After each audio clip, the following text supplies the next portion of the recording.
Ethan. You won Survivor in 2002. You became sort of a TV heartthrob, and you were kind of going along your merry way when you were 35, and then lightning struck. Tell us what happened. Exactly. You know, I was training for the New York City Marathon, on top of the world, feeling great about myself, about my life, and then I was you know, diagnosed with a rare form of Hodgkin's lymphoma called CD20 positive Hodgkin's lymphoma.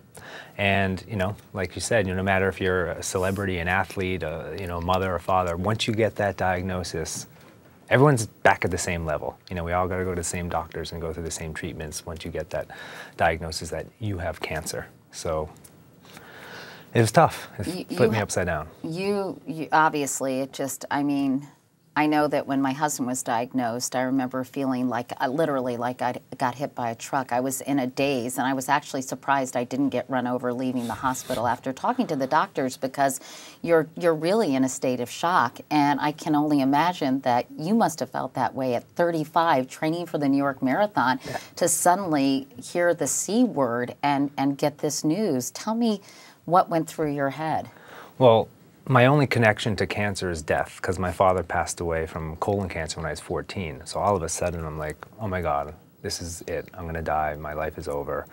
But then, you know, I kind of, you know, used that negative energy to make something positive out of it, and I, you know, dug deep and pretty much was able to get through it, but through the help of friends and family and Western modern medicine and scientific research, it really wasn't, I was able to survive, and I'm here today because of it. Having said that, Ethan, you had some dark days, didn't you? I mean, I remember following your progress, and there was some rough going there, wasn't there? Yeah, you know, I went through a couple different rounds of chemotherapy that didn't work, and you know, when your doctors try multiple ways of healing you that don't work, you know, you panic. You know, I craved survival. All I wanted to do was live another day. And you feel like you have the sword of Damocles hanging over your head every single minute of every day, don't you?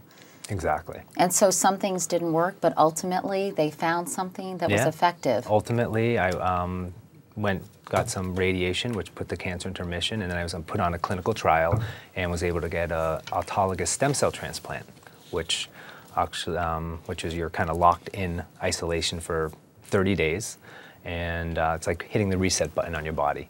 And it worked, and I'm in remission now, and life is great. And your prognosis is good? Prognosis is good, yeah. That's so wonderful. And if you're not a walking advertisement for the importance of cutting-edge cancer research, I don't know what is. I mean, statistics numb you to what the real problems are, but they're not just faceless numbers. They're real people, and you know, the work that these doctors do every single day helps people like me. Like, that's why you donate, is to, you know, save lives like myself.